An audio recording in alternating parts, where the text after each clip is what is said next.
What is good, YouTube? This your boy Aaron, It's Brian. and this is the Courtside podcast, and we are back. Finally, regular season, NFL Week 1 reaction. Before we get to analyzing every game, let's talk about all the games that we got right and what we got wrong. Obviously, I was wrong about the Chiefs. That's number one. I didn't see the Chargers winning that game, even with the depleted wide receiver core from the Chiefs. But salute to the Chargers. I was wrong about the 49ers and Seahawks, even though a lot of the things that happened in that game, I was right. I knew that the 49ers offense was going to struggle a little bit. I was wrong about the Raiders and Patriots. I had the Patriots in that game, so that's 3. Even though I knew it was going to be a dogfight, but I still picked the Patriots at the end of the day. And I think that's it. I don't think I was wrong about any other game. That's yeah. I was wrong about Seattle. I was wrong about Patriots. I was wrong about Chiefs, and I was wrong about Ravens. So that's 4. I was wrong about 4 games. I was wrong about 6. I had the what are the games I had wrong? I got the Chiefs game wrong. You're wrong about the Jets. Yeah. No, I picked the Steelers. I changed my pick to the Steelers. Yeah. Okay. I got the Seahawks wrong, Lions wrong, Texans wrong, Ravens, Pats,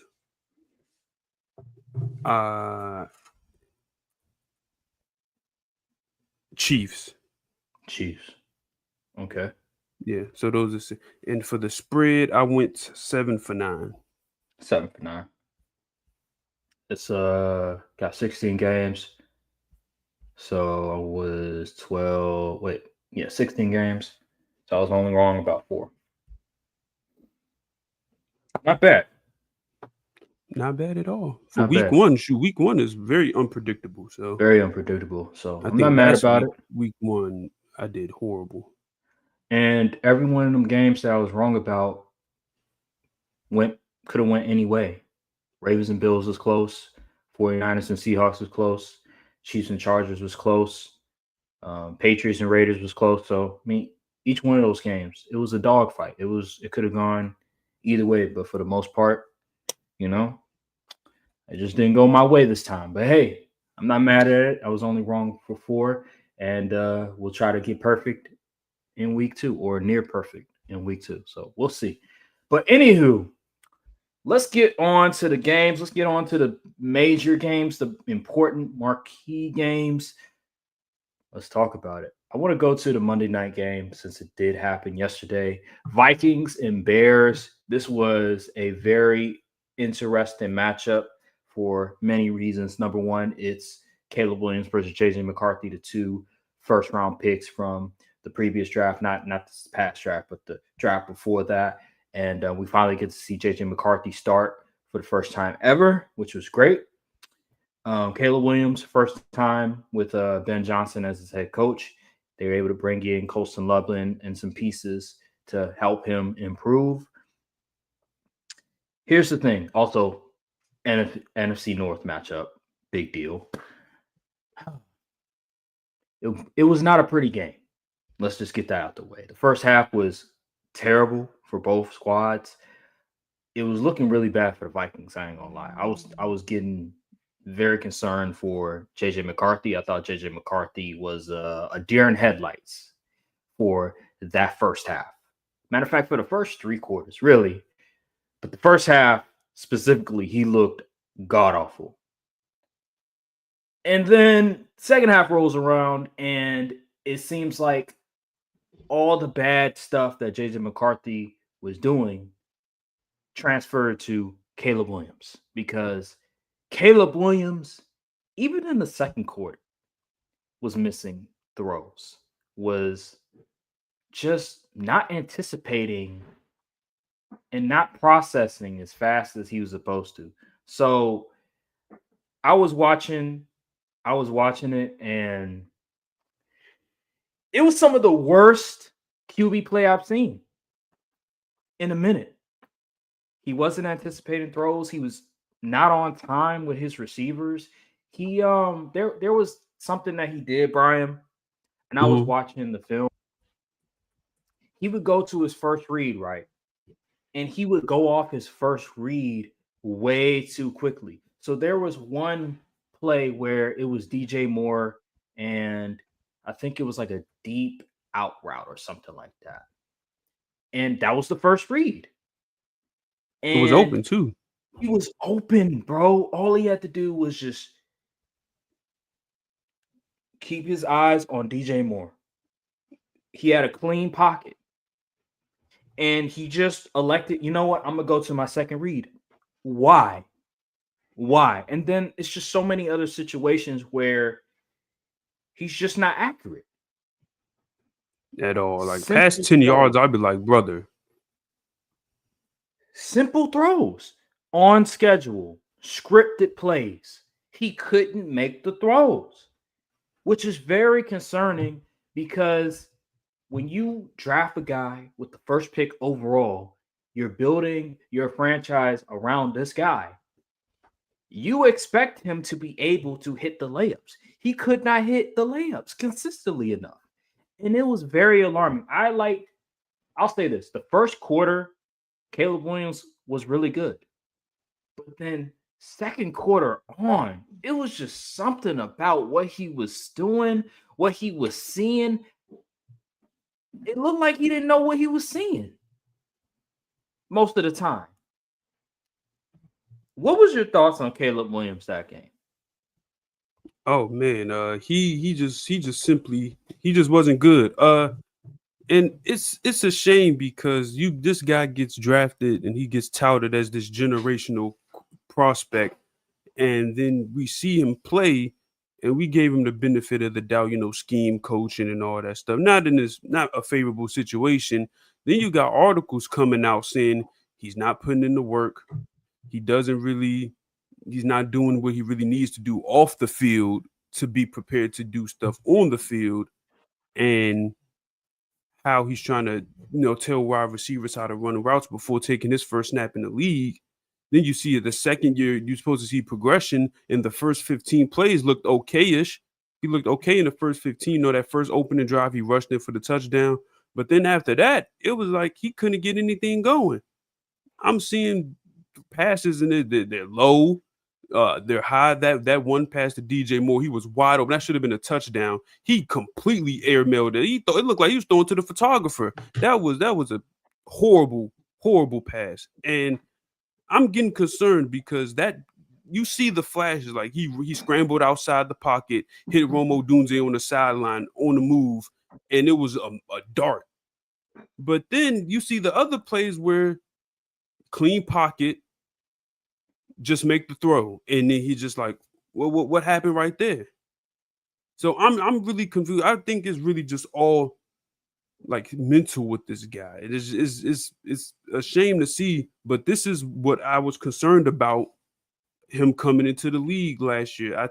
We said on this on the Courtside View podcast, we said we need him to be able to hit the layups and do the in structure things at the next level, because then you can, all that going around trying to escape sacks and run around and make plays on the move, that stuff ain't really going to work that well in the NFL at the next level. So our main concern was that we needed to see that in structure, make the right read type ability from him, like we see from a Jaden Daniels and even a Michael Penix at this stage. We haven't seen it from him thus far. Can it get better? Absolutely. It's his first game, and the Vikings are a really good defense. Brian Flores schemes up a really good defense year in and year out. And the Vikings do have a lot of talent on that league on that team. They had 30 pressures last night, which is a lot. It is. Yeah. So that's no slouch. And the fact that he was able to get a TD drive towards the end of the game is to be something to be to hang your hat on. optimistic Yeah, about. you're right. Yeah, something to be optimistic about. But that game overall, It was a slow start at first. It was slow, you could tell these young QBs they still quite have their footing under them just yet, especially one with the new scheme and this one being the first time he's taken NFL reps in the regular season. But Mm-hmm. to like the fourth quarter, that's when it really got crazy. Actually, really in the third quarter, it was like 17-6, and I think that was after JJ threw that pick six, I want to believe.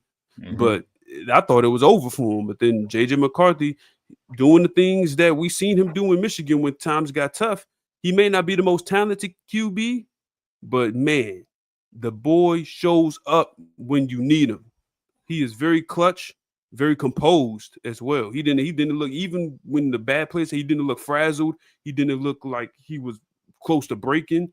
He picked his head up and went on about the next play. And that is a great intangible to have, especially as a 22-year-old coming into the league, especially playing in the NFC North, which is a very tough division nowadays. So JJ McCarthy, man, he really earned some stripes, I would say, towards the end of that game, because it was looking bad at first. I'm not going. I was like, oh Lord, they done.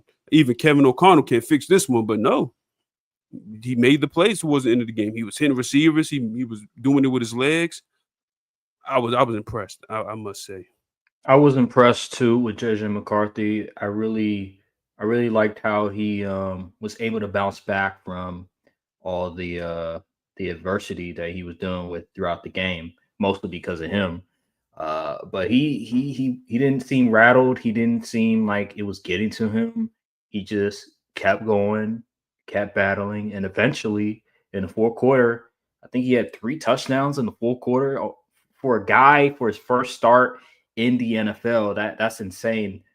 The fact that he's able to come back from that deficit in your first NFL start against a pretty solid defense in the Chicago Bears and win that game in that fashion, you gotta tip your cap. You gotta tip your hat on that because not many guys can do that for their first start on Monday Night Football. The world is Exact watching prime you. time. Yeah, Everybody is watching you, and you decide to bounce back in that way. That just lets you know just the heart that he has, the just the mentality that he has, for the fact that he's able to bounce back from just all those mistakes that he made. It just lets you know that he's built different. And it's sad that Caleb Williams, a guy that has started 18 games now, it looked like he like that was his first game starting, and JJ McCarthy looked like the guy that has played over 18 games. It's kind of weird. It's kind of it odd. is. It is. And Like the situation yeah, matters. yeah, it does matter. But I think this also goes to show that QB play, when we're evaluating QBs, is it's all that sidearm stuff, all that escapability. Oh, he runs a 4.5, 4.4. He can throw the ball 60, 70 yards. Can you hit your receivers on time? Can you read the defense? Can you go through your progressions correctly? Can you, or is your footwork okay? These are things that are the most important when it comes to winning football games. Are you accurate? Are you consistent? Are you a good leader? These are things that are very important. And what JJ McCarthy showed is an ability to not only hit his receivers when he needed to, the at the most important time of the game, but he just looked composed and he looked like a good leader. While when I look at Caleb Williams, at times he had bad body language. I don't know what the hell is going on with his uniform. I don't really care That about that drip is stuff, horrible. but I don't know what the hell is going on with his uniform.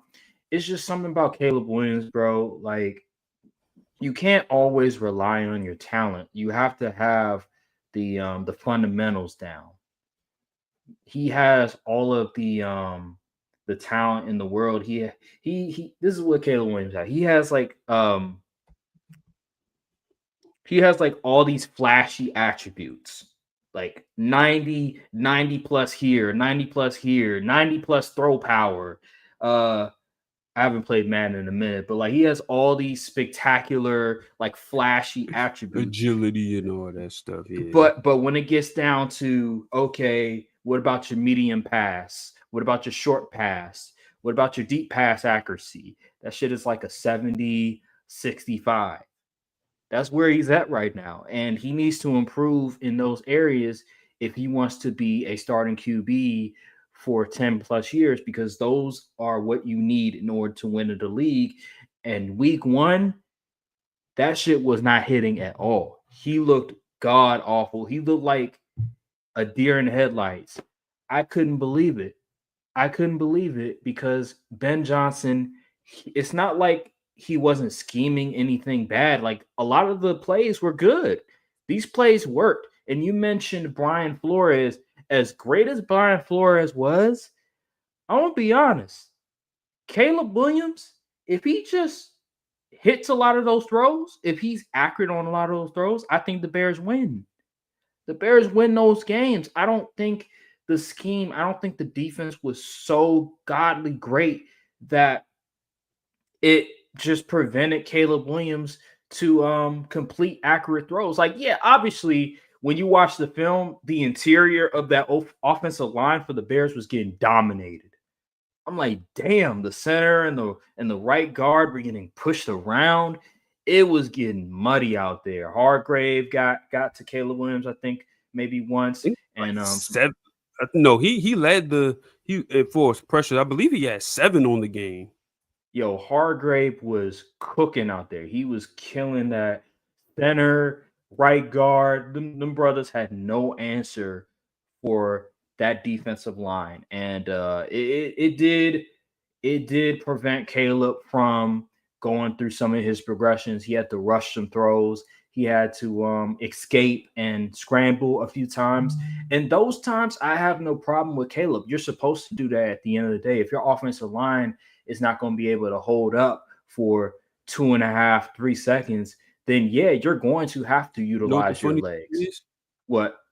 He had an average time to throw of 3+ seconds.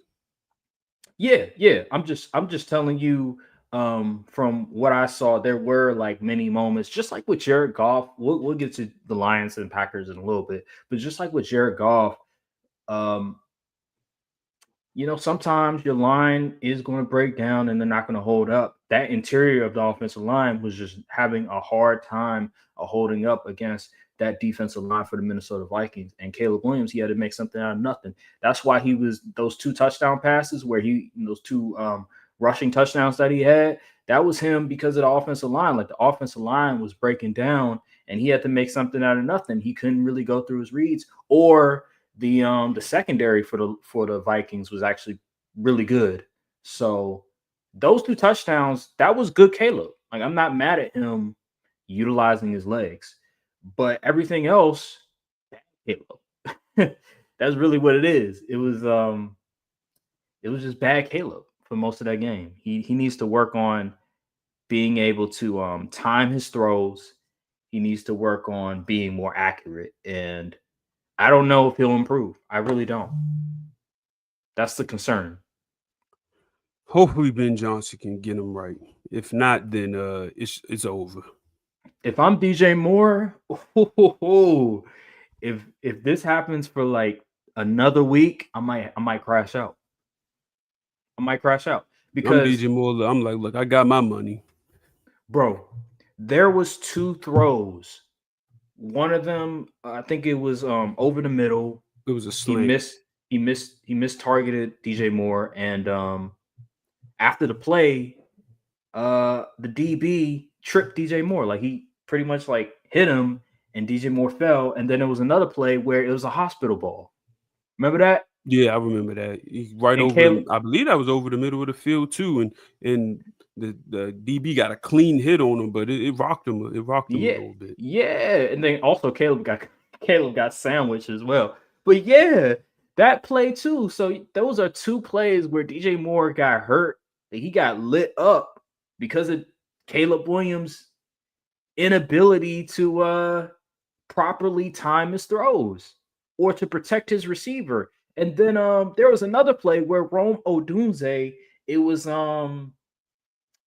I don't know if it was a flat route or what, but it was a blitz. I think it was. I think it was a blitz, and Caleb didn't time his throw correctly. Like he was late on the throw, and by the time he threw it to Romo Dunze. The corner was already right there, and he immediately tackled Romo Dunze, like popped him. I was like, "Yo, like you are putting your receivers in danger, and if you continue to do that, you're going to lose the locker room. Like you're going to lose the entire offense. You're going to lose any confidence from them because receivers they understand like, yo, we need to play. We're trying to play the entire year, and you're putting us in danger. Receivers are not going to like that, especially DJ Moore. So yeah, man, Kalen, he need to work on that. He needs to work on that because if he continues to put his receivers in harm's way, it's gonna be a it's gonna be a rough year for him. It's honestly, listen, I don't care what nobody. It's not wild to say that Justin Fields is better than Caleb Williams at this point. Woo! It's really not wild to Whoa! say that After for me. week one, no, I ain't gonna say that. I ain't gonna say that right now. I Listen, ain't I gonna say it. seen some stuff that Fields. It wasn't Fields' fault they lost that game against Pittsburgh. We'll get to that one in a little bit. Yeah, I need to watch the film. I need to watch the film on that Fields too. played a That's good game. I heard he The played a only really good only game. only really fault I'll give him, he missed a couple throws, and also that last play to end the game where Gary Wilson got popped. He should have just took off. I think he would have Mm, made it to the first down marker before them defenders got to him. But other than that, I think Fields played a really good game. I gotta watch the film on that. Yeah, I gotta please. watch It the was a good film on that. game. I was Yeah, shoot. I had the multi view up. The Commanders in the Jets game. I was really. looking more at the Jets game because the Commanders. I was like, man, the Giants kind of smelly. I don't even want to look at these dudes. But Yeah, yeah. That game was kind of ugly. You know, both teams. Let's move on. I want to get to the. Let's get to my team, man. Let's get to the Packers versus Lions. Um, it feels good to be right. It feels good to be right. You know, I said this last week. I tried to warn you and Jalen about my defensive line, Devontae Wyatt, Lucas Van Ness, also Rashawn Gary and Micah Parsons. I tried to warn you, and I was right. Lucas Van Ness, Devontae Wyatt, even even the guy that replaced was Kenny Clark. He was playing pretty well, and obviously Micah Parsons. They were doubling Micah, and it was freeing up one on ones for other guys. Even when Micah was not playing, we were still doing well from the defensive side. Um, Dog, our defense. Here's what I'll say about the defense that I noticed. I've never seen a Packers defense this fast and this I can smart. agree with that actually. When I was watching, when I was rewatching the film of that game, I noticed just how fast and how instinctive Quay Walker, Edgerrin Cooper were. They were watching a lot of film, I could tell, because Quay Walker knew exactly what the Lions were doing almost every single play. It's the best game I've ever seen Quay Walker play by far. I've never seen Quay Walker play a better game than week one. And Edgerrin Cooper, he looked like a demon. This dude was everywhere. Running back goes right here. He's right there ready to tackle. This dude, sideline to sideline, looked crazy. He looked like Fred Warner out there. This dude was everywhere. And then our pass rushers with Devontae Wyatt, with Lucas Van Ness, with Micah Parsons, especially Micah Parsons. Yo, Micah Parsons, you were saying, oh, Penesu, he gonna lock him up. Micah Parsons was having a field day against Penesu. I think he He had like a was. 20 something percent pass rush win rate against Penesu. This dude was dominating. And what else did I tell you, Brian? I told you that the center, and I believe it was the right guard. think the right guard may be a rookie. Those dudes need to lock in because if they don't lock in, it's gonna be a long night, and that's exactly what happened. And what's even funnier is that Jared Goff had like over 3 seconds to throw the football. I I think we believe. Yeah, only I think I blitzed saw that him. too. I think we only blitzed him maybe once or twice, and we still accumulated 4 sacks. What does that tell you? What does that tell you, man? That just lets me know how good our defense is, our coverage as well. Keyshawn Nixon, nah. Javon Bullard, but when we get Nate Hobbs back, it's all good. It is all good because now Keyshawn Nixon could be the third best corner and not the second best corner because him as the second best corner, I'm not feeling it. Who's But the him as first best corner? so it's between Hobbs and Valentine. Carrington Valentine is actually pretty good. Oh, He was actually really good yesterday. Yeah, yesterday. No, Sunday. That's it. Yeah, Sunday. He was actually really good, and he was good last year as well. So when Nate Hobbs comes back, I like Nate Hobbs and Carrington Valentine. That's a good little cornerback duo, and then you have Nixon who can, I don't know, roll him in as a slot corner or something. I like that more than having Nixon as an outside corner because he's not built for that. Anywho, Brian, what is your thoughts on the game? What is your thoughts on what you saw? um, I will say I was very disappointed in the Lions' offense. I mean, very disappointed. It didn't seem like they were doing much of anything that they was doing last week. Like it would look like a completely different offense. Well, I guess because they got new coordinators, but it was just uncharacteristic. The calls weren't that creative, in my opinion.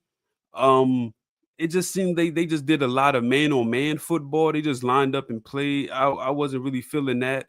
The line was getting demolished. Like it was bad. Like Devontae White was on my screen a lot because he was just constantly getting pressure and getting in the backfield, and the run game really couldn't get it going because, like you said, those guys in the front seven, they was meeting them at the line of scrimmage. I was like, oh, as soon as Jameer Gibbs got the ball, he had a man coming towards him. So I was like, well, they can't get nothing going. Pass game was mediocre. Jared Goff wasn't particularly good either. It just was very uncharacteristic. And that defense, the Lions defense, man, talk about regression. I mean, good grief. It looks like they still had 18 people on injured reserve like they did last year or something. It was bad. Terry Arnold garbage. Um he couldn't guard a soul out there. Even DJ Reed was getting beat at times. It was just bad. Like it just looked like a unit. It looked like a team that was playing with each other for the first time. That's what it felt like. Looked like because this didn't look like that 14-15 win team we saw last year, even through the injuries. They got a lot of meshing and gelling to do, especially that offensive line, because whew, even like it's bad when Panay Sewell was out there looking mediocre, and he's one of the best tackles in the league, and he even that's how you know that continuity just isn't there. And they couldn't get anything going in the run game, so we forcing Jared Goff to throw a lot of passes, and lo and behold, you don't want to make Jared Goff throw all them passes because if you do, it's bad things will happen. So yeah, it's just like they didn't like Amon Ra usage was weird to me because we used to see him all over the formation at the wide receiver position, but it seemed like he mostly played on the outside for pretty much majority of the snap. They didn't really motion him inside and have him run like crossing routes or nothing like that. They just drags and it was just man on man foot. I didn't like it. I didn't like their game plan coming into the game. The Packers, they had a good defensive game plan. I like the opening script that y'all had. In the first few drives of the game, Jordan Love looked settled. He did have one throw I was like, all right now. But other than that, Jordan Love played a clean game. I wish they would have got Matthew Golden involved a little more because I seen Mhm. some film clips and he got open. He's getting Like yeah, separation. he's He's getting no he's getting problem with open. that. So I guess Jordan Love just got to look for him. And didn't see many drops out of you guys, which is a positive. So hey, y'all played a good game, man. Josh Jacobs did the Josh Jacobs things. I, you got Tucker Craft involved. So hey, we learning. Yeah. Speaking of the offense, I was watching the film, and Jordan Love, for the most part, like you mentioned, he played a good game. I'm not going to say it was great, but he played a really good game considering the play calling and whatever else. There was about maybe four throws where I looked at Jordan Love. I'm like, you probably want those back. Two, remember the back-to-back near turnover plays, Mm-hmm. though that happened, and then he overthrew. I think it was Tucker Craft another pass, and I think there was another pass where he it was in the middle. He kind of rushed it. He kind of Yeah. rushed the pass, and it just I think he think it just didn't hit the receiver's hand where it was supposed to. So it was about four throws where I look at Jordan Love, I'm like, yeah, he probably will want those throws back. But besides that, he played a good game. He managed the game well. He got two touchdowns. Listen, this is why I have high standards for the Packers this year because of the addition of Michael Parsons. And when you can play a game where the offense is okay, it's not great, but it's okay, and your defense dominates in that fashion, that lets me know that they're an elite team or they're ascending to an elite team. Because when you can do something like that where your offense doesn't have to put up 30 points, 35 points, and Jordan Love is putting up three touchdowns, 300 yards passing, that just lets me know that they're not relying so heavily on the offense all the time, and that you can lean on your defense to be really the star of the show per se. So that offense was good, not great. I do wish they can, like you mentioned, get Matthew Golden involved more because throughout the game he was getting separation. There was moments where Jordan Love, hey, maybe he should have hit Matthew Golden instead of Tucker Craft. I remember in the end zone. Remember, I think it was the first touchdown. It may have been Yeah. Matthew Golden. He was open. Now, Yeah. He don't get was me open. wrong.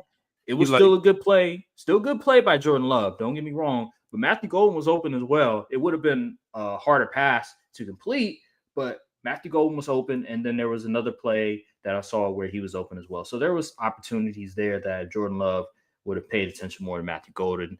Matthew Golden probably would have had a big day. So I'm not worried about Matthew Golden as at all. He's getting separation. He's running the route tree perfectly. It's just Jordan Love. He needs to see him more and understand that, Matthew Gold is built different and Matt LaFleur needs to call his number some more. So we won the game. I'm excited. Thursday night football. I cannot wait. We'll see if we can replicate the same thing that transpired on Sunday versus the Lions. I believe we can do it, even with Jaden Daniels and that high-powered offense for the Commanders. But but yeah, I'm happy for the Packers. I knew this was going to happen. I knew they were going to beat the Lions, and I knew that this defense was legit. So we're gonna move on. Let's go to the next game. Let's go to the Cowboys and Eagles. We didn't have the opportunity to talk about this. Obviously, we weren't on the podcast Friday. We're here now. So, Brian, just your thoughts on Cowboys Eagles. um obviously I picked us to lose, which we did, and I picked us to cover the spread, which we also did. I will say this: Brian Schottenheimer impressed me with his play calling. The team came out and they looked prepared. They struck early. They didn't come out slow, flat. They looked fairly disciplined. There weren't many penalties where it seemed like, "What are you doing? This is like simple stuff." So I was impressed with Brian Schottenheimer's first performance. The offensive line looked much improved compared to last year, especially the interior. The interior was manhandling dudes all night. I was impressed in that department. The defense was getting gashed and getting cooked up until like really the middle of the third quarter. And once that rain delay happened or lightning delay happened, they came back out. They pretty much wasn't giving much ground at all. And they really Mhm. buckered down. Matt Eberflus changed up the game plan, started playing more match coverage against Jalen Hurts, which really kind of sent him into not a disarray, but it made things more difficult for him. And we was able to get back in the game. But man, CeeDee Lamb, you gotta catch the ball, dude. We paying So you $40 million a year. Oh, not $40 million, 30 something $1 million a year, and you ain't catching the ball when we throw to you in crunch moments like that. Come on, man. We can't have that. Let's hope that was just a stinker game and we just got that out the way. He's gonna be lights out for the rest of the season because we needed you in that moment. You didn't show up. Dak played great. You think he played football yesterday, not in almost a year ago. I think he got mhm, hurt back in October, November, something like that. yeah. He came out, he was firing all cylinders. He actually it looked like he had more zip on the ball, if you ask me. And so I was like, Dak just did what he do. I wish we got George Pickens more involved. Javonte Williams was a pleasant surprise. I didn't expect him to do much of anything on the ground, but he was able to. He got 2 touchdowns, 2 rushing touchdowns, and was getting a good chunk of yardage early in the game. He was getting like 4 yards a carry at one point. Mhm. But yeah, I'm honestly, I'm gonna be honest.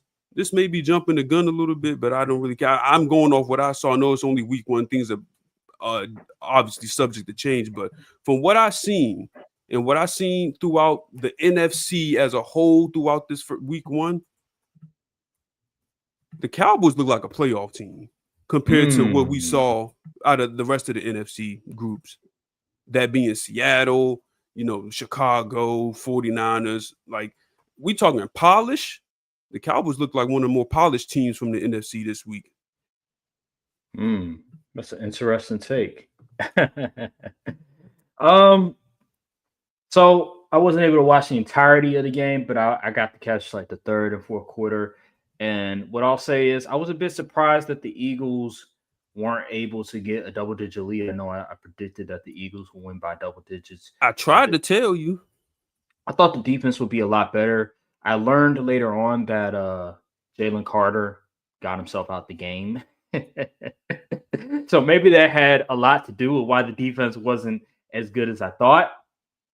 But I was surprised that the Cowboys were able to make it interesting. They were able to stay in the game and they had the potential to even win the game. Was I shocked by the outcome? Absolutely not, because typical Cowboys fashion, they seem to unravel when it matters most. But I will say they were very competitive. I will say this is concerning for the Eagles more so than this was impressive for the Cowboys. I'm more concerned with the Eagles because the lack of pass rush, albeit no Jalen Carter, got to put that out there. But the offense didn't look all that well, especially with AJ Brown. I don't know what's going on with AJ Brown and Jalen Hurts. They Their said AJ connection. Brown wasn't getting much separation. His Mm. average separation score was 0. There was also a stat. Told y'all about trade digs. Y'all better stop playing. There was a stat. I don't know if you have it on you, but there was a stat regarding like QBs, and it was like something that showed like Jalen Hurts was like on the bottom. Remember, it's like on the bottom He was it right. was EPA, I believe. No, average depth of target on and also time to throw. He led the quarterbacks this week with average time to throw, which was close to 4 seconds, but his Hmm. average depth of target was 3 yards. Crazy. He keeps getting away with it. Crazy. Yeah. So Jalen Hurts average depth of target, like you mentioned, very low. I think it was the lowest. He had It all was the the lowest by he had all far. the time. He also had all the time of the day to throw the football. This offense, man, if AJ Brown isn't going to be dominant like what we known him to be in the past 3 years, then that's a problem. Because Jalen Hurts, as good as he is, I just don't see Jalen Hurts being able to overcome and be an elite level thrower of the football. He's a good quarterback. He's a good player. He's clutch too, but he needs everything around him to be perfect if he wants to play on an elite level. I just don't see Jalen Hurts. I don't see this offense being efficient and dynamic if Jalen Hurts is the guy making everything work. Like, he needs AJ Brown to help him out. He needs AJ Brown to be that dominant player. He needs everybody around him to step up their play. Now I noticed that they brought in Tanks Bigby part of that is because I think that was it Will Shipley Will injured his Shipley ribs. injured his ribs, so they're bringing in Tank Bigsby. I think that's a huge pickup for them.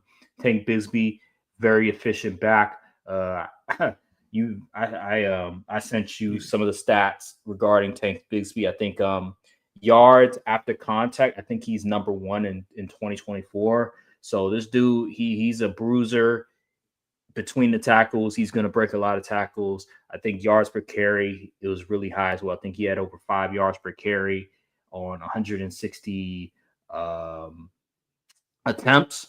So Tank Bigsby is a really good backup running back. I actually thought he was going to get a lot more work for the Jacksonville Jaguars. I guess they thought, you know what, we're not going to trade ETM. We're going to trade Tank Bigsby instead. So now the Eagles, they can not solely rely on Saquon.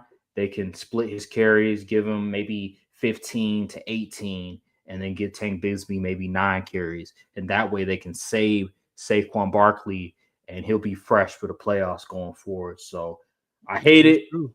I'm a Packers fan. I hate it. I'm a NFC guy. We're gonna have to go up against the Eagles eventually, probably. I hate it because of that, but it was a smart move for the Eagles. I think that's really gonna help them going forward in the run game. Um, are you concerned a little bit about their offensive line? Do you think their offensive line took a step back compared to what it was last year? Yeah, I think they did. Especially Landon Dickerson. I think he went out in the middle of the game. He was in and out the lineup, dealing with injury and stuff. So yeah, their offensive line definitely looked less impressive as they usually did. But obviously, you could they lost a couple guys, and like they lost Mekhi Becton, who had a really good week one performance. But so of course, they're going to look a little shaky. They didn't let up a whole lot of pressures, even though the Cowboys were one of the top team in pressure percentage this week, past week one. So I'm confused about that, how that happened. But I feel like I said, it's probably just continuity. They got guys coming in and out the lineup. I believe if they get more reps with those all five of their top dudes, they should be okay. I'm not too worried about the Eagles really blocking wise because it's still a strong unit. Still got Jordan Mailata and Lane Johnson. So as long as you get the interior guys to look decent, they good. Kenny Clark did wreak a lot of havoc that game. Like his impact was felt pretty immediately, but they still got some things to work out in that interior.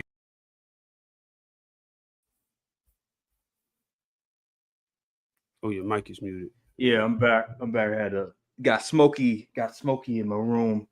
Had to get the fan going. But all right, Okay. yeah. What were you saying? You was talking about the offensive line, right? Yeah, I said um I do have some concerns about the offensive line because they honestly didn't look all that dominant, in my opinion. Like Kenny Clark and Osa was wrecking havoc on that interior. I mean, they was in the backfield consistently in the running and pass rush. Kenny Clark he really liked that. I ain't gonna lie. I ain't expect him to do what he did day one for Mm-hmm. this team. He opened up a lot of stuff, and it honestly probably helped a little bit on the edges because somehow the Cowboys waltzed into one of the top pressure percentages for in the league this week. I'm not sure how, but they did. It was over 40%. So I'll take it. And yeah, they got some things to work on in the interior. Obviously, Jordan Mailata and Lane Johnson, they go and do what they do. But Lane Johnson, he looked a little shaky at certain reps because Marshawn Nealon, I seen a few plays he was walking Lane Johnson back to Jalen Hurts. So that offensive line was a little shaky, but they still got it done at the end of the day, mostly because of Jalen Hurts' legs. But also, here's my thing with the Eagles. I don't know if it's just me. Their play calling looked not impressive at all. Like I didn't see anything. I didn't see a whole lot of motion. I wasn't seeing a whole lot of play action. Uh, Jalen Hurts still isn't taking under center reps like that, which I don't know what that's all about. You would think a guy like Saquon Barkley, you got AJ Brown and Smitty, you would do a lot more play action. They just don't run play action. Uh, that offense just didn't. I know Eberflus probably had a good scheme. They played 0% man, by the way. The Cowboys played no man that entire Mhm. game, which is insane, and they almost got away with it. But yeah, that offense, that whoever their coordinator is, I wasn't impressed. I was not impressed. Sounds like a lot of the concerns I was talking about previously showed itself in that game. I Yeah. mentioned the offensive line potentially struggling. I mentioned new offensive coordinator. A lot of the stuff that I was talking about showed its ugly head first game of the season against the Cowboys. So What we'll up, see. Nate? We'll see how we'll see how they adjust. We'll see how everything goes. But for the most part, I'm a bit concerned for the Eagles. I really am. We'll see how AJ That Brown that looks. secondary boy, Dory Jackson was He was he getting was cooked. getting the business by everybody. He was I getting he was mean, getting really good cooked. grief. Yeah, I'm hip. I'm very hip. They were just targeting him all down the floor. Like Quenyon Mitchell, he's good, but he's only one corner. Eugene So had a good game too. So yeah, he did have a good game, but those are only two guys. You got to worry about every them other dudes. Good luck. But hey, not many teams have a CD Lamb and a George Pickens, so it is they don't true. they don't have That to is worry true. about that too much. All right, let's move on. Let's see what else we got here. Let's go Chiefs Chargers. Let's go Chiefs Chargers. This is another game I watched a little bit of.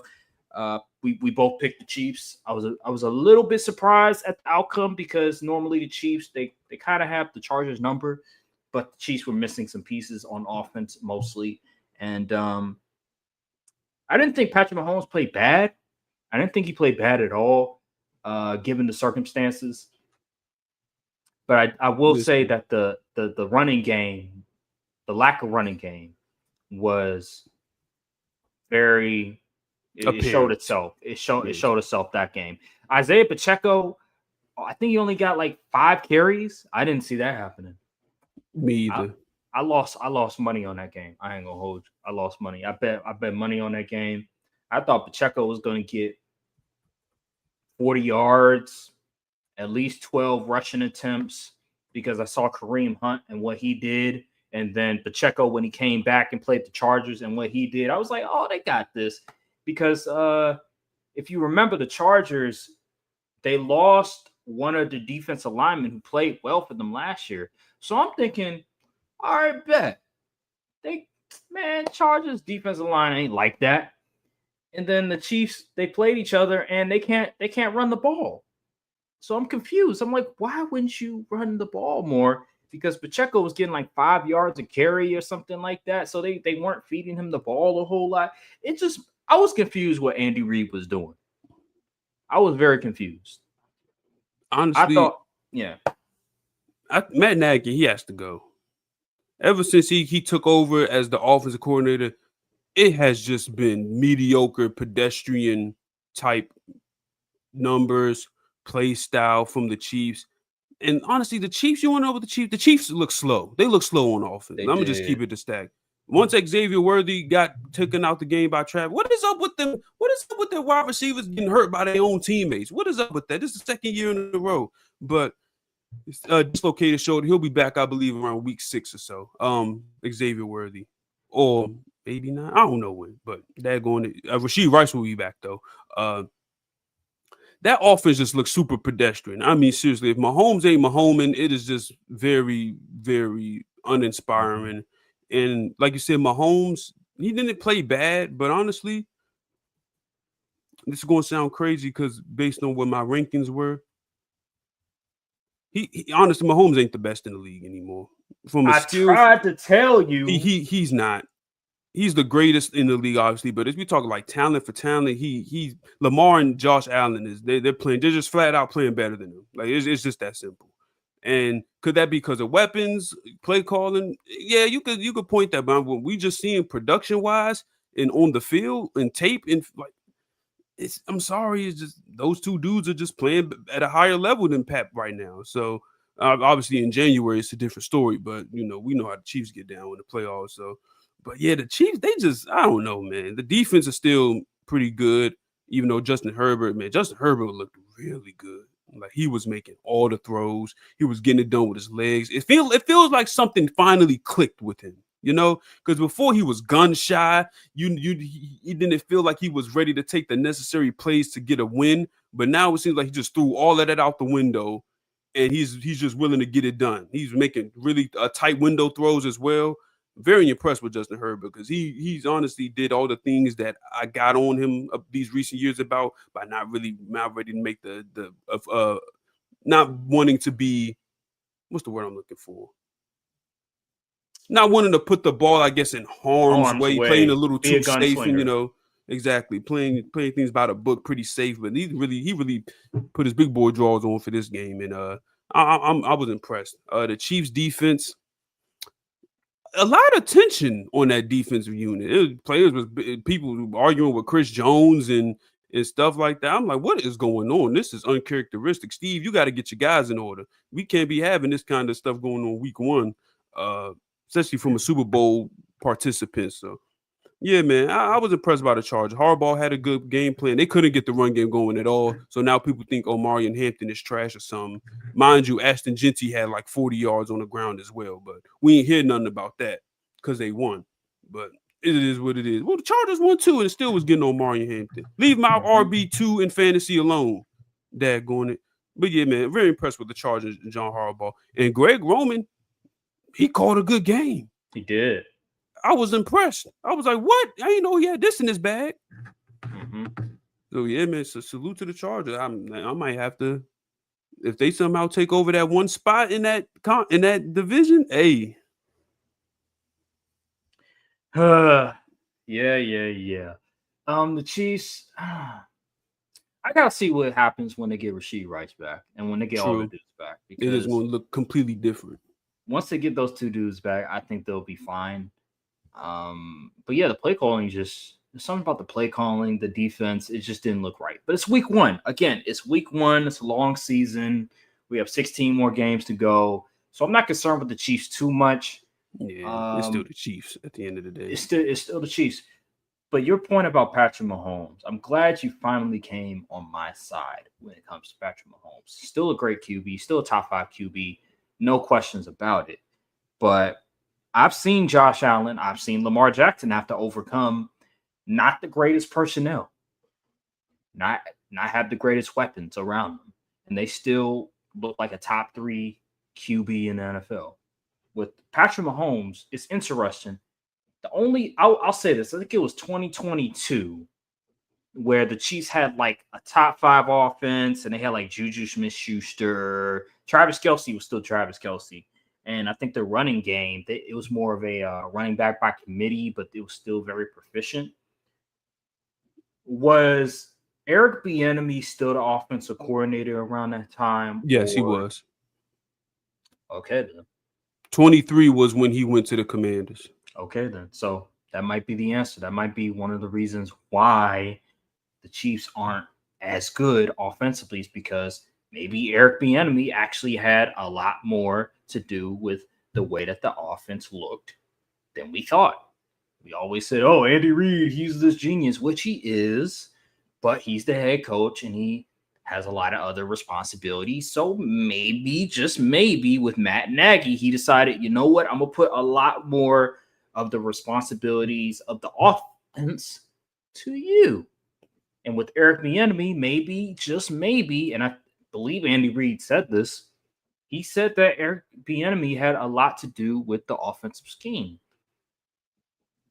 I don't think that's a coincidence that once they got Matt Nagy and Eric Bieniemy left, that the offense started to go down, even with the lack of weapons compared to other great teams, other great offenses. They still were able to find ways to be a efficient offense. Now they're not that anymore. I just look at that and I say to myself, the play calling, Patrick Mahomes just doesn't look as dominant as he once did in his MVP season. And people called me crazy for saying Patrick Mahomes, he's not the best QB anymore. He just hasn't played the best. It's not that he's not making the right reads. It's just, I don't know. The dominance the dominance that he once had. He was putting up historical numbers. We're just not seeing that anymore. And I don't think it's just because of the weapons. I don't think that's just the case. I just think his level of play isn't up to standard, and it can be contributed to other outside factors. But some of that has to do with Patrick Mahomes as well. So, but shout out to Justin Herbert. Shout out to the Chargers defense. What's that dude? DC for the Chargers. That dude is fantastic. I forgot the dude's name, but he's an amazing defensive coordinator. Greg Roman put on a masterclass. That double slot was that they call it the double slot play, whatever it was with Keenan Allen and Lab McConkey. That was never seen that before. That was amazing. So shout out to the Chargers, man. The Chargers. Jesse Minter, that's the defense coordinator. Jesse Minter, that dude, bro, he knows how to coach defense. Hell of a game plan against the Chiefs. Hell of a game plan. Had the Chargers defense like top 5 last year, and you look at some of the pieces on the defense, you're like, how are they top 5? Amazing. Let's move on real quick. Other games on the docket. Let me see here. Texans and Rams. I just finished. I really didn't see much of that because it was such a low-scoring game. They didn't even pop up on red zone for real. So what I can tell you about that game is that it was 2 really good defenses. The offensive lines were getting beat up by the defensive lines, and yeah, that was pretty much all I could really say on that matter. I didn't have the opportunity to watch the game in its entirety. I only watched like glimpses of it. And CJ Stroud, I can't really give a full analysis on what CJ Stroud did bad because I didn't have the opportunity to watch the all 22 film. Oh, so what I've seen was like kind of the consensus opinion about it is that CJ Stroud, he was late on reads and processing. That's not good. Which got them in jams. So that's not good. Yeah, that's not good. But Matthew Stafford, I can't really say too much about what transpired. But all I know is that the Rams won. I was right. I knew that the Rams were the better team, even with Stafford and his questionable health. Stafford is a better QB, in my opinion, than CJ Stroud as well. Yeah. So this is a concern for the Texans, man, because we talked about Nico Collins getting locked up by Emmanuel Forbes and company. Yeah, he was. What is going on? I think a big concern that a lot of people talked about, including us, is the offensive line. Oh yeah, I heard the offensive line was getting worked all game. They traded Laramie Tunsil. And people were looking at it like, okay, you traded your best offensive lineman. You weren't a good offensive line in the first place, and you traded your best offensive lineman. How are you going to correct that? Like, how are you going to replace Laramie Tunsil? And they didn't. They didn't get better. They just decided, we're going to draft Jaden Higgins, and we'll figure out everything else. What? That's not how you build a team. You expect CJ Stroud. They drafted a tackle in the second round along with Jaden Higgins, but he must have been getting whooped too. That ain't going to work. You got to go big. I don't think this is a good draft for offensive linemen anyway. So unless you had like a top pick, remember Will Campbell and Josh Connerly did good. Josh Connerly, I heard did okay. Good. Did they have a first round pick? No, they remember I believe they traded it to get Will Anderson in them. I don't see a first round pick on this draft recap, so I think they traded it away to get one of those guys they traded up for. Okay. So no first round pick. Yeah, I don't understand why they traded Laramie Tunsil. I don't get it.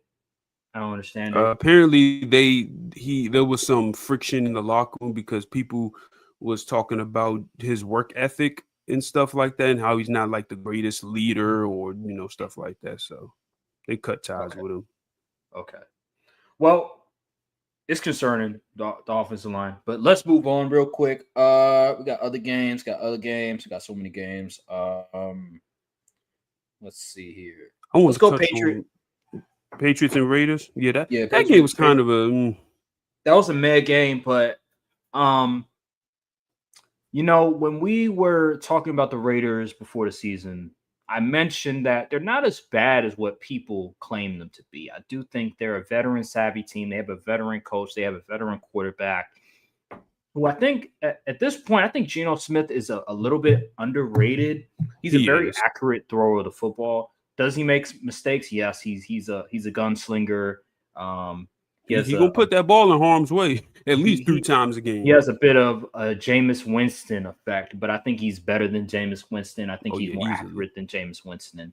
So you can win some games with Geno, and then they drafted Aston Genty, and they still have Max Crosby. So this team, they're going to be competitive. They're going to be well coached. So that game for me was like a pick 'em. So I'm not surprised that the Raiders ended up winning. What I was surprised was how bad Drake May was. I heard that he struggled. I heard just like with Caleb Williams, there's some things that he still needs to correct. I'm a bit disappointed. I thought Drake May would come in second season firing on all cylinders, and it just didn't happen. Yeah, definitely left a lot of plays on the field. Like he missed a couple guys. Honestly, I was like, ooh, you wish you gonna wish you had that one back. One game, I didn't really see a whole lot of Travion Henderson out there. I'm Okay. pretty sure he got reps, but I didn't think they didn't utilize him the way I thought they was going to do with a lot of short passes and utilizing the speed and open field ability. I ain't really see much of that, but Yeah. Patriots, they're still a young team. They still got work to do. Yeah, they're still a young team. Let's move on real quick. Let's go to the Colts versus Dolphins. This is another game. I knew the Colts were going to win going away. The Dolphins are just not a good team. We've been I hearing, mean, yeah, we've been hearing a lot. You know what I'll say. You know what I'll say about this Colts team. I think I underrated them a little bit we might when have. it because I said their roster, top to bottom, outside of QB, it might be top five. With that being said, if they get average QB play, which is about Daniel Jones, I would say, they could win the division. I had them number two, I believe, in the division. Yeah, I think we both did. In the AFC South, it doesn't take that much to win the division. The Colts look like the best team in the division by They far. did. That defense, I don't care how bad the Miami Dolphins are. That defense looks elite. That defense, just look at the depth. Go to PFF, look at the PFF grades. Even okay, you don't like PFF, just look at the names. If you know ball, you know how good these guys are. Think Nick Cross, Kenny Moore. Look at the Zaire defensive line. Franklin, Zaire Franklin. Look at the defensive line. DeForest Buckner. They got Come dudes. on. They got dudes everywhere. There's a reason why Tua was seeing ghosts out there. Yeah, Tua played a horrible game.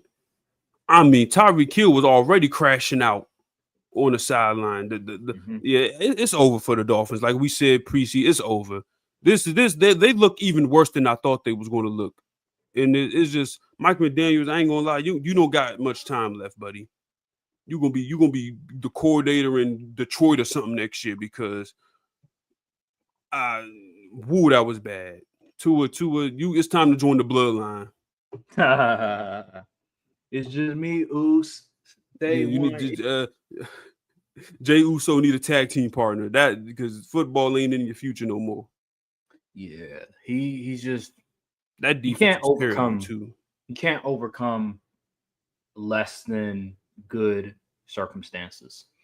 He can't overcome bad weather. He's just not a good QB. He's a mid-tier QB in my opinion.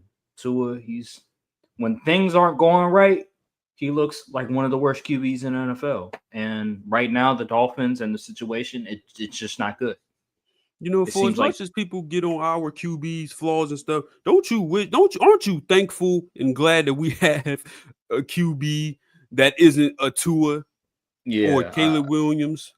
yeah, I agree. Guys that understand the game, that know how to read defenses and know and are accurate with the football. Two, on the other hand, people look at, oh, look at his completion percentage, but when you watch the film, when they take away certain things that he likes to do, it's over. Like he's not going to Once play that well. scripted read ain't there, it's very scary for the boy. He is good on script, but when he has to go off script, he's a deer in headlights. If you get two off his first two reads, you won the down, honestly. Yep. And he doesn't have the speed anymore like he did in college because he got hurt. He had all them injuries. So he's just a statue, really. It's just a statue in the pocket, and he's only 6 foot. So he's a smaller guy in the pocket who can't really run because he doesn't have the speed and acceleration anymore. Doesn't have the arm strength to really push the ball down the field either. So he's really relegated to short and somewhat medium passes. And what's crazy is you gonna have them short medium passes. You gonna also throw the short receivers as well. Both Mm-hmm. Jalen Waddle and Reek is only 5'10". Yep. So Yeah. If I'm the Dolphins, I'm tanking. I think honestly, but I blow it up. Honestly, blow it up. you better shop out. You better shop Tyreek Hill Yep. because That's he what I gonna would do. crash out by week 4. He already got a case Yeah, pending. I'd move Jalen Waddle too. He can't stay on the field. Yeah, he can't. Nope. Nope. Nope. Nope. Let's move on real quick. Here we go. Steelers and Jets. Steelers and Jets. I was impressed with you. You mentioned Justin Fields. I was impressed with Justin Fields as well. I didn't see the film, but he played well. I heard he was able to throw the football very effectively. I think he had like maybe 2 or 3 touchdowns. He was really good. He was very effective. Yeah, Aaron Rodgers. Vintage Aaron Rodgers. Yeah, He had like 4 touchdowns. He was on this fire. game. I was surprised by that. I was like, wow, Aaron Rodgers turning back the clock week 1 against his old team. Maybe this was maybe this is just because he played against the Jets and he wanted to get his get back for what happened. But hey, Revenge 4 game. touchdowns, week 1, new team. Sounds good to me. Sounds a lot really of players good to getting me. in the mix on that Steelers offense. Yeah, and DK wasn't like DK looked better than I thought he would. I'm gonna be honest. He did. And it wasn't like DK was dominating. Like he was just spreading the ball around, getting other people involved, and they were able to prosper. That offense was looking really good. I will say I was surprised at how bad the defense looked. Yeah, I thought was the about to Steelers say. defense would Yeah, look a that. lot better. I know Derek Harmon, he's out for a little bit, but still, even without Derek Harmon, I thought this defense would be a tad bit better, not give up 32 points. Brees Hall was getting whatever he wanted on them dudes. Honestly, he really was. Brees Hall very was doing very soft on the run defense department. Yeah, that was surprised, but hey, didn't really maintain gap integrity. It was the corner was getting burnt. It was bad. Shout out to the Steelers though, and shout out to Justin Fields and the Jets. Let's go to the Giants versus Commanders, brother. This game was worse than I expected it to be. Giants. Yeah, you're cooked. You're cooked. And it wasn't even, bro. I mentioned this before. I was like, yo, this defense is good. The defensive line is going to keep them in games. But, bro, it does not matter if your offense can't score points, if they can't get touchdowns. And they only had 6 points. And that they didn't even score a single touchdown. The defense was holding it together. They were keeping them in the game. But that offense was so god awful that it did not even matter at the end of the day because Russell Wilson was awful. I haven't watched the film. He probably was terrible. Russell Wilson, he wasn't good. But let me tell you what the real culprit was. Besides play calling, that interior O-line for the Giants Mm-hmm. was Swiss cheese. Deron Payne, Javon Kinlaw, and Jazon Newton looked like freaking. I don't even know if we seen it. We look like Mean Joe Green in them out there because they was constantly in the backfield. It was bad. Kenny Clark and Oso are going to demolish them dudes next on Sunday. Like it's going to be bad. By the way, so the Commanders had 22 QB pressures. 22. Wow. Exactly. And most of them were from the interior. It was bad. I was like, Yeah. they are getting whooped on the inside. I thought And that we game know would how be much Russell better. Wilson gets when pressure starts coming and his eyes drop and it's the play's pretty much over. Mm-hmm. And And then Malik they Neighbors, he talk was about upset. some. They talk about some. Oh yeah, they pretty much they're gonna start him next week. I'm like, Mm-hmm. okay, Yeah. if Good luck if with that's that. the hill you want to die on, Mike, not Mike, Brian Dable and them. Something about Yeah. that play calling is off too because him and Mike. I don't think him and Mike Kafka really see eye to eye when it comes to play calling because and then it seemed like they don't have an offensive identity. They just seemed like they No. was just trying stuff. They wasn't really scheming up really good stuff for Malik. It was very odd, and it looks even worse because now we see how Shane Steichen got Daniel Jones looking. Mm-hmm. Yep. So if I'm Joe Shane and them, I'm like, well, what the heck happened, guys? We couldn't get this out of him. I think the Giants, if they can't get something for Jackson Dart, if they can't see some potential from Jackson Dart, they Everybody need to getting clean fired. house. They need Yeah, to clean everyone's getting house. fired. Yeah. Brian Dable, he needs to go. The GM needs to go because Yeah, Joe Shane, he's out. He's. yeah. I'm telling you, if they don't get anything, any sort of hope or see any flashes from Jackson Dart, everyone's getting fired. Like Yeah. everyone's getting fired. Yeah, it's over. All right, let's move on. Cardinals, Saints. I didn't watch this game, but I've This heard was that a disappointing game for the Cardinals, in my opinion. They really let the Saints hang in there for they way too did. long. The Saints were one drop away from tying the game and sending it to OT, honestly. And Hmm. I don't know what Drew Petzing, he does one thing good, and then the next thing is it just does it good. The passing game looked good. They couldn't run the ball though. Hmm. Like James Conner only had, I don't even think James Conner had 10 carries. It was so weird. I don't know what's going on with that with the OC. I will say they did get Marvin Harrison Jr. involved a They little bit, did. which is great, and then Trey McBride he was involved a little bit, but for the most part, Okay, that James Conner had offense 12 carries. My fault. He should have had more though. still not a lot. He should have like maybe 15, 16. It's James Conner. James Carden, he's been really good for them over the years. For them to not give him the ball more is a bit surprising. They gave Trey Benson 8 carries. He did have 69 He was yards. efficient in him, but He was very efficient. But I'm glad that they were able to get Marvin Harrison Jr. the ball. He had 5 receptions for 71 yards and a touchdown, and then Trey McBride has 6 receptions for 61 yards. So I'm glad that both of their top pass catchers are able to get involved. I do want to see more of Marvin Harrison Jr.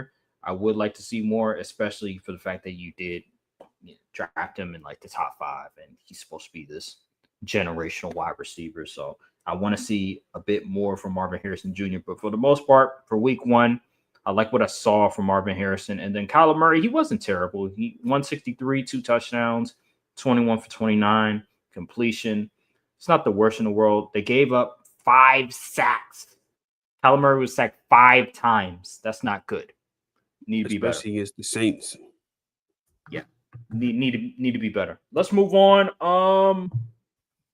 Let's see here. Panthers and Jaguars. This is another game I knew the Jaguars are going to win. Um, are you out Bryce on T. Bryce Young? Bryce. Are you out on him? Is it over? I don't. I might be. I might be, man. It was bad. He was missing throws. Granted, his receivers were dropping a lot of passes. I believe they say they had 150 yards in dropped passes and stuff like that, Mm-hmm. which is yikes. But Bryce Young wasn't all that great either. Like certain plays you would expect him to hit in year 3, and it just wasn't there. So it's looking bad for the boy. I ain't gonna lie. I'm looking at the stats right now. He was 18 for 35, That is 154 terrible. yards Well, not passing. terrible, but 18 for 35, 154 that's yards that's passing, almost you teetering on 50% there, buddy. one touchdown and two interceptions.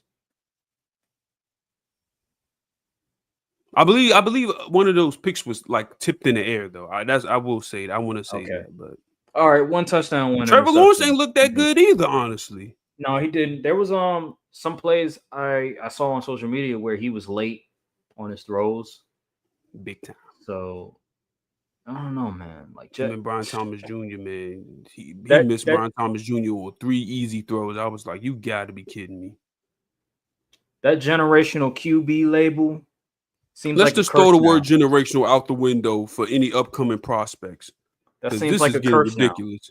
Seems like a curse because Caleb Williams, Trevor Lawrence, both of them. It just seems like mentally they don't have it together.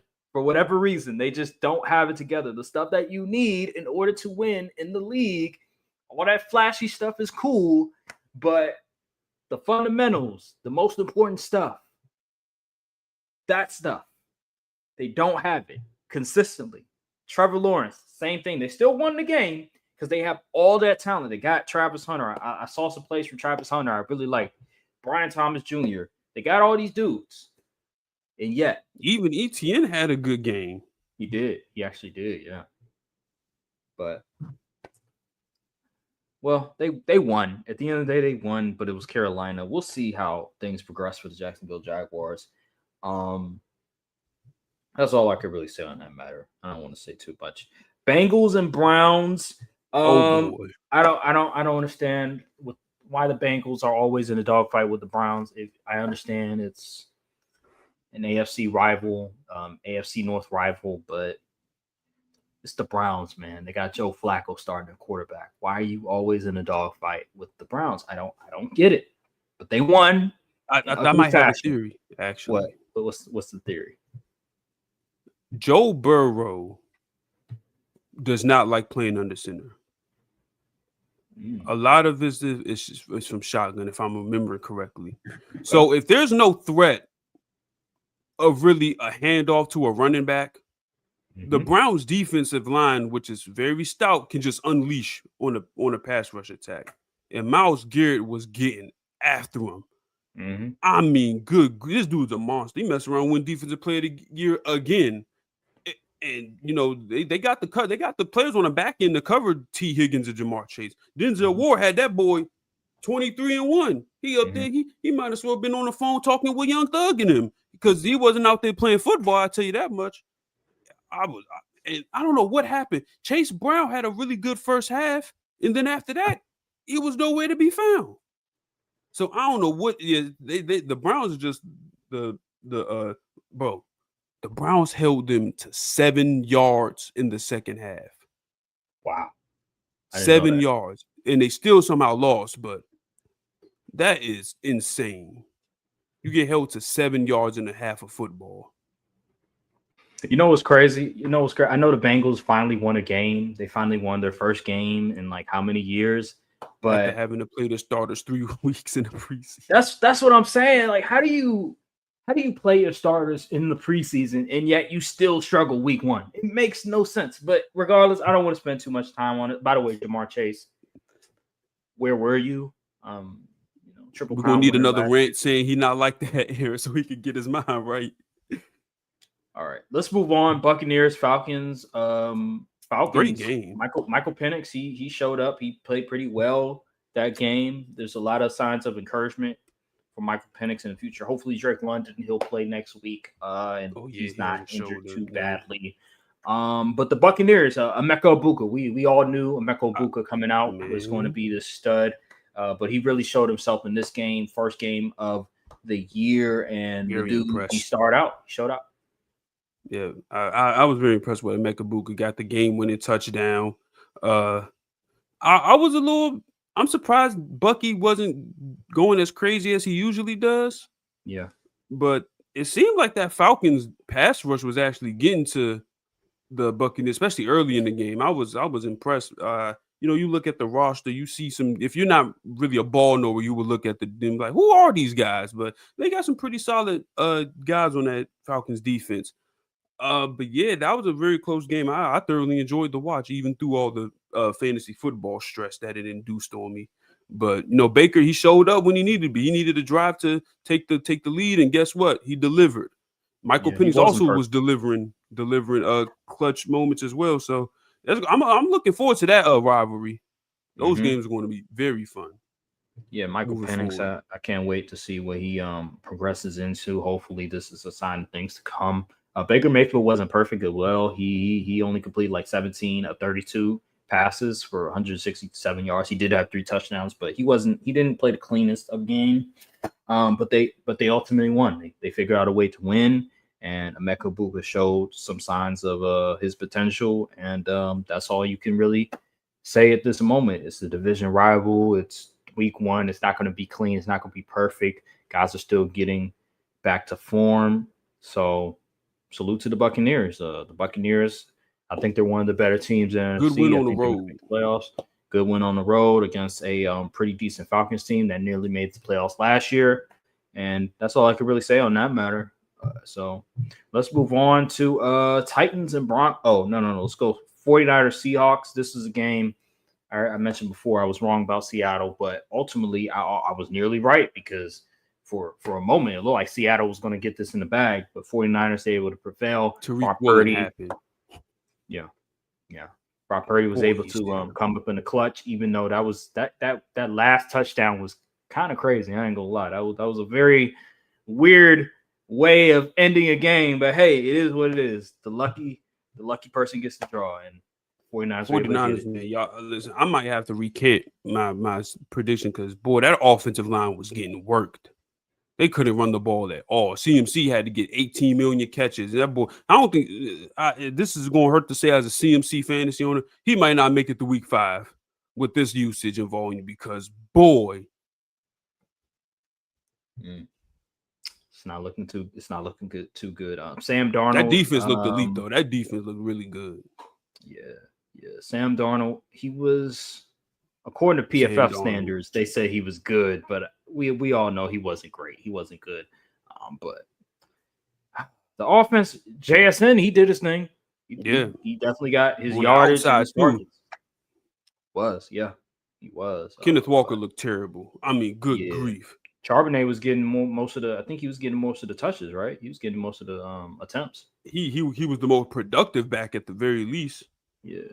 Let me look at the carry split. The carry split was yeah, Charbonnet he out carried him 12 to Yeah. 10. This isn't surprising to me. I knew that Charbonnet was going to get more of a focus in that offense because there was reports coming out that they were trying to put Charbonnet more, get Charbonnet more involved into that offense. So it doesn't surprise me. I think what really shocks me is just how ineffective Kenneth Walker is at this point for 10 carries for 20 yards compared to I swear Charbonnet they with just 12 paid carries him for too. 47. Mm, I swear they just paid him as well. Man, yeah, averaged 2 yards a carry. That's unacceptable. that's unacceptable. Yeah. Yeah.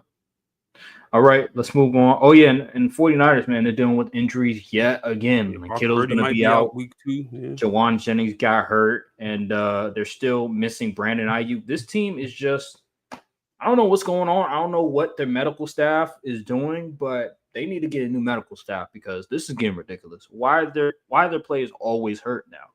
They're just brittle and banged up all the time. It's unbelievable. Let's Once that move on. Dre Greenlaw Achilles snapped, it was the end. Yep. That was the end of it. Let's go to Titans Broncos. This is another game I wasn't able to watch, but just hearing what I'm hearing about what transpired, it seems like Cam Ward played well, but his teammates around him just weren't playing all that well. Them Mostly the wide receivers receivers. sold him big time. They were dropping passes left and Especially right. you, Calvin Ridley. Oh my God, Cal! There was a video of Cam Ward's father. I think he may have left during the I game, think I or think he was distraught. Like he yeah, he looked was distraught distraught. on like he went out to the owl and was like, "Oh my goodness." Yeah, because the receivers were dropping passes, and I heard some guys didn't even know what to do on some of the plays. Yeah, It it was was just it was all a over the place. screenplay But Yep, I saw it. all the receivers they went to block, so there was no one to catch the screen. And then Brian That's Callahan, he don't know the daggone rules. You an yeah. This is a NFL bad coach, sign. you don't know the rules? This is a bad sign. Brian Callahan, he needs to get it together. I think what's going to happen if they don't have a sign of growth, a sign that this team can is growing, getting better. I think Brian Callahan is out of there after this season. He's definitely, yeah. I think he's cooked because you have to make sure that Cam Ward has the best coaching players as possible because we've seen in the past with when you're developing QBs, they can just deteriorate very quickly if things aren't going right for them. They can develop bad habits if the just the environment around them isn't good. Look at Caleb Williams. Look at Justin Fields. Look at all these QBs that were drafted very high. Trevor Lawrence, even to this point, they get drafted to a bad environment, bad coaching, and after 1 year, all those bad habits, they just can't get it out of them. And by the time you Bryce Young, finally yeah. and by the time you finally start to put things around them, get a competent offensive coach, it's It's over. too Like they late. Yeah. can't they it's over. So if Brian Callahan doesn't improve in whatever area that he needs to improve in, if this team doesn't grow, then That he's play out of there. calling was sorry. Yeah, he's out of He's still calling plays like Will Levis the QB. It was crazy. yeah, he's out of there. What else we got? I think the last game we haven't done was Ravens and Bills. Right, most important game. Oh man, that's the most important That game. was crazy. How This game, boy. If you missed that Sunday night matchup between the Ravens and Bills, I feel sorry for you. If you went to sleep early, I feel sorry for you. That was cinema. for the wrong reasons. Yeah, for the Um, one. If you were a Ravens fan, it was probably a nightmare. But I'm a Lamar Jackson fan, as everybody knows. I got a Lamar Jackson jersey at home. Um, I was heartbroken. I was angry. I was frustrated with he was distraught. just the way that the Ravens were not executing down the stretch with under 5 minutes remaining. You're up by like 15, I think it was. Derrick Henry just had that amazing run for a touchdown, and you allow the Bills to come back and win the game. I cannot believe that the Ravens continue to do this over and over against the Bills and against the Chiefs. They just allow these teams to come back down the stretch in the fourth quarter with 5 minutes remaining. That is a game you're supposed to win 10 times out of 10, and they just can't do it because bad coaching, bad play calling, defense was just getting cooked. Jair Alexander freaking getting cooked by Keon Coleman and all these other receivers. Jair Alexander. Oh, God.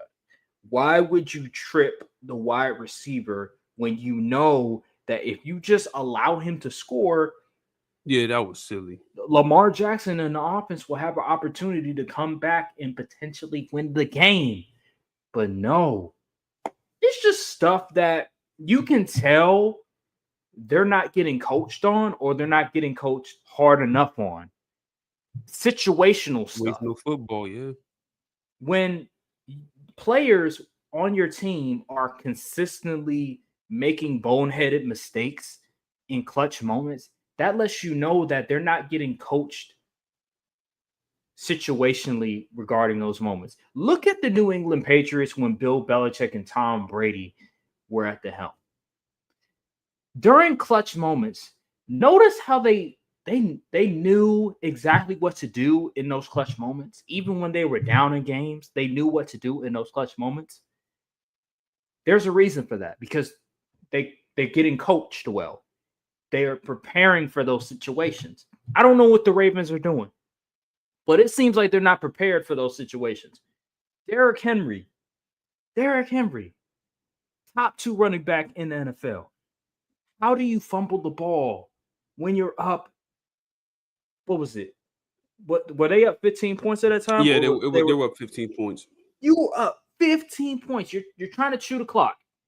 You cannot fumble the football at that moment, and he fumbles the football. It's like how? Why is it always the Ravens? Why is it always that team where everything goes wrong against the Bills and the Chiefs? It makes no sense. And then they get the ball back right. They have the opportunity. All right, we screwed up.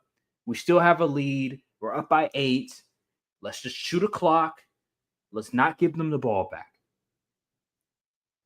What happens? They Fourth and they 3. screwed up. They screwed up again.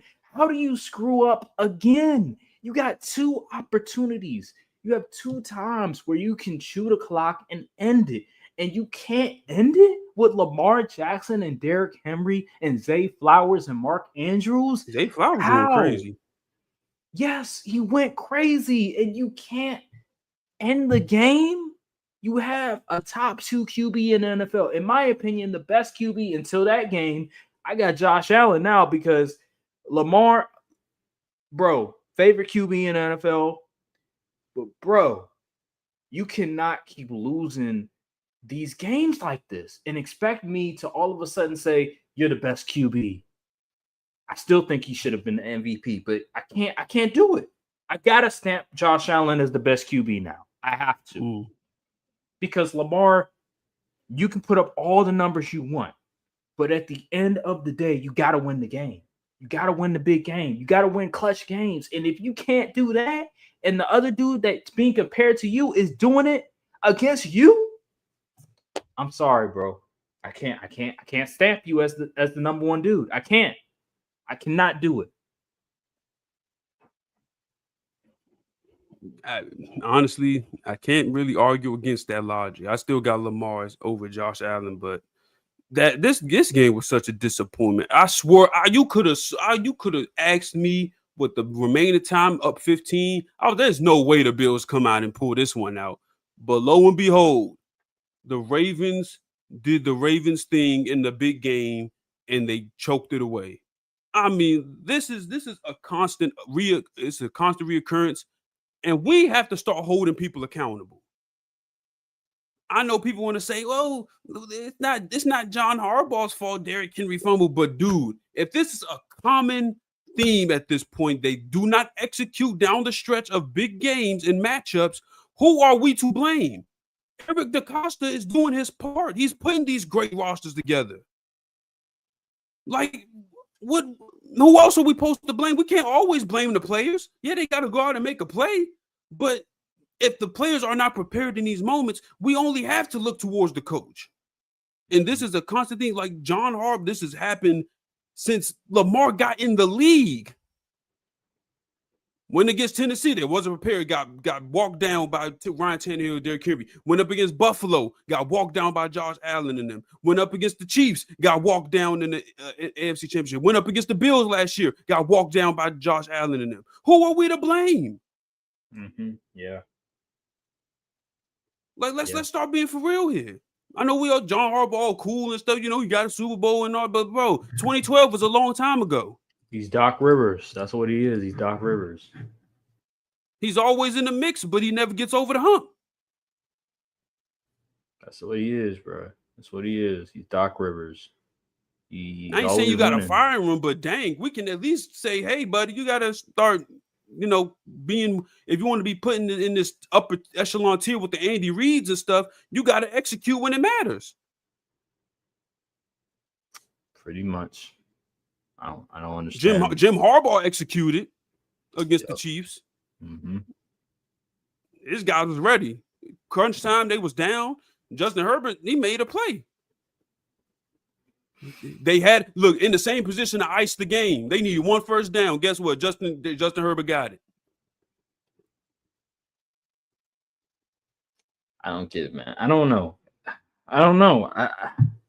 Every year it's the same story. We always come to see the Ravens, man. This part of the year to do it. They got the best roster. They got Lamar, and then the same ugly trait rears its head. in I big still have games. the Ravens. I still have the Yeah, I do Ravens too. coming You out know, of we still AFC. week one overreactions. You know how we get out, Yeah, no, I but still have the Ravens. it's still annoying to see though, because it's like Mhm. we should be past this.